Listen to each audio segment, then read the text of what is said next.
On Joya's first night in India, on her shopping, having a break from the children and visiting elderly relatives trip with her ma, she had a strange dream.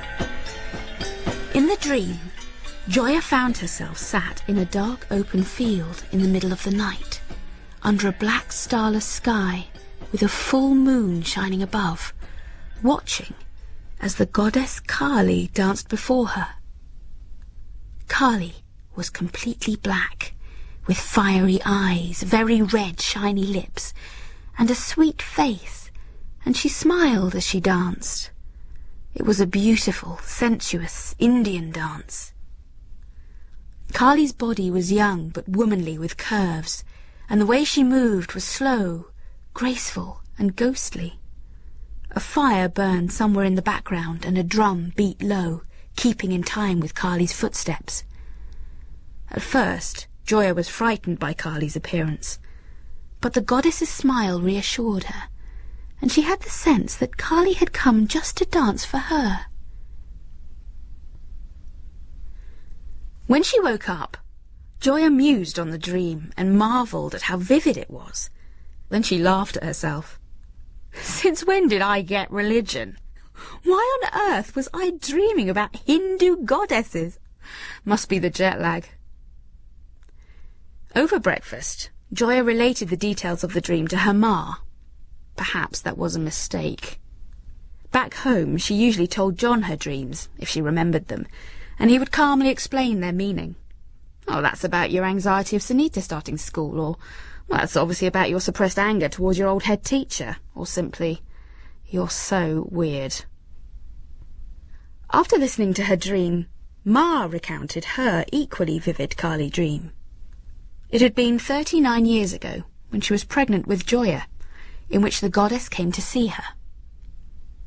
As the young, pregnant Ma looked, Kali's beautiful blue face shone, and streams of light and jets of tiny sparkling stars poured forth from her eyes, from her mouth, her outstretched fingertips, and even her tongue.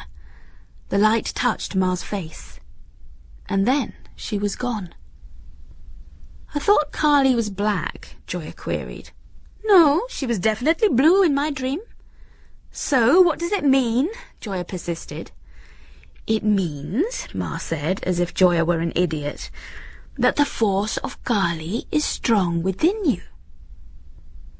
Leaving aside the fact that she was an agnostic, Joya quite liked the idea.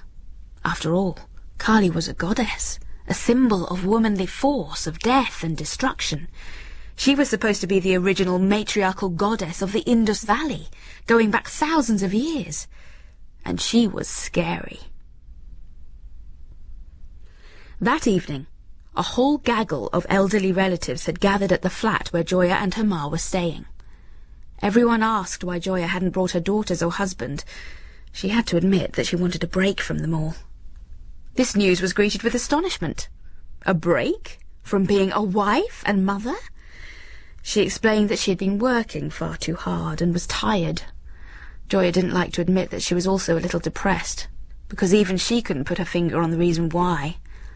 Was it because she was turning 40? Was life just too hectic with no time to think? Bella Auntie beckoned Joya to her room and said she had something to tell her. Bella Auntie was not actually a blood relative. She was a sweet and intelligent old lady of about 80. Her son had lived with Joya's mother and father in London as a lodger in the 1960s. As a result, a long-lasting friendship between the two families had grown, and now, here they were, staying with Bella and British uncle in Delhi. Bella Auntie sat on the edge of a huge four-poster bed and pulled out a long scroll.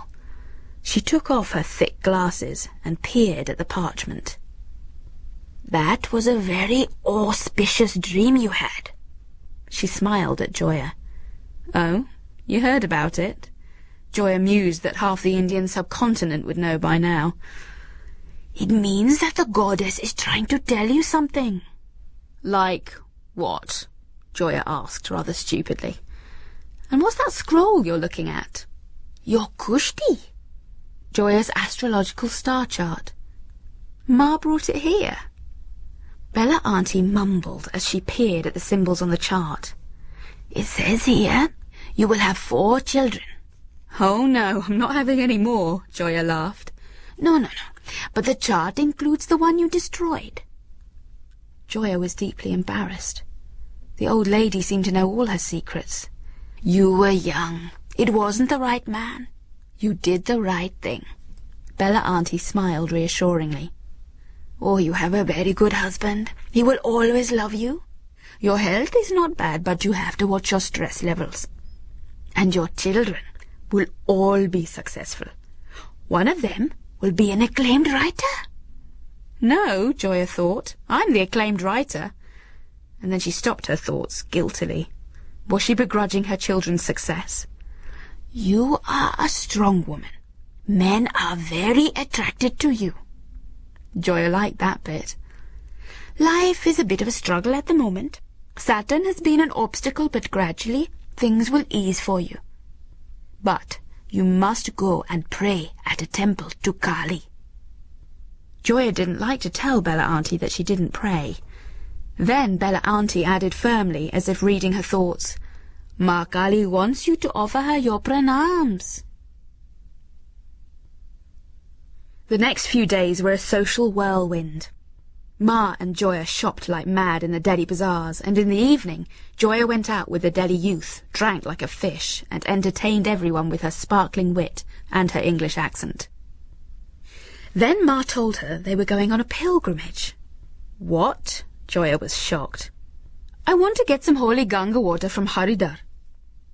After her husband's premature death, Ma had claimed that she no longer believed in God.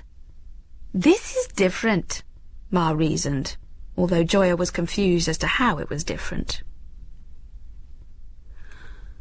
On the long drive to Haridwar, through the lush sugar-cane fields, through idyllic rural Indian villages, Joya noted with amazement that a man was whacking a cow with a stick. "I've never seen a cow being hit in India." "He's probably a Muslim," the driver commented. "What Muslim is going to whack a holy cow just a few miles away from one of India's prime Hindu sites?" Joya pointed out. The driver just grunted. It pained her to see how anti-Muslim sentiments had grown since her last visit. People included her in their bigoted statements, assuming, wrongly, that she agreed with them. Haridwar was full of Hindu pilgrims. Thousands gathered at dusk to pray at the temple. It was holy because it was the spot where the Ganga, which was itself holy, descended from the Himalayas to the plains. It made Joya feel strangely uncomfortable. So much religious zeal, so many people, and even though she was dressed in her sari, she felt like a pretender amongst them. Then, just as night fell, the priests chanted in Sanskrit and lit torches. It was a spellbinding sight. As Joya stared and stared, she realized that about 100 pilgrims had turned away from the temple and were staring at her instead. "Why are they looking at me?" Joya asked Ma. "Because you look like a foreigner." They flew to Calcutta after 10 days, bidding farewell to the lovely Bella Auntie, who wept a little at their departure. Calcutta was Ma's hometown, the seat of her Bengali culture where she spent her teenage years, her old stomping ground, where she and her husband had dated all those years ago, and where her brothers, sisters, and in-laws all lived. It was strange for Joya to see her father's eldest sister again. It had been 12 years since he had died, and even though she saw her old Aunt Usha regularly, she was always taken aback by the physical resemblance to her late father. Her Usha auntie would throw back her head and laugh, or wink, or smile, or even just frown, and it was Joya's father back again before her. In Calcutta, she dreamt of her dad every night. Always he was young again, playing with her or telling her a stupid joke. Usha auntie was a professor of music, a famous singer, a bit of an intellectual and not religious at all. But even she had heard about Joya's Kali dream and had something to say about it. "Most Hindus would die for a dream like that," she told Joya, who immediately felt guilty. "It must mean that you have something of her inside you." Ma's older sister, Durga, got very excited by the dream. She kept picking over the details. Was Kali smiling or was she angry? Did you see a garland of skulls round her neck? Any blood? What kind of black was she? Blue black or light black? What kind of dancing was it? Kathakali? Manipuri? Odissi? Or Bharatnatyam? Joya was definitely beginning to wish she hadn't told her Ma. Durga Auntie decided to take Ma and Joya to the Kali temple just outside Calcutta. This, Durga Auntie explained, was a temple which had been founded by the great holy man, Ramakrishna, at the turn of the 19th century. Durga Auntie and Ma bickered like two teenage siblings all the way. Joya had an idea, and asked her aunt how old she was. Durga Auntie responded proudly, 72. And how much older was she than Ma? Durga Auntie said, your mother is 6 years younger. Got her. So Ma was 66. No, Ma intervened. Durga was 12 years older. 12 years? Durga Auntie screeched, and they bickered some more. Finally, they arrived at the Kali temple in Dakshineshwar. As they stepped into the temple complex, taking off their shoes, Joya was amazed by the stillness of the place. Newlyweds, brides still dressed in crimson reds, with flowers in their hair, newborn babies with their proud parents and family around them, all stepped around the place calmly, without the usual pushing and chaos of other temples Joya had visited.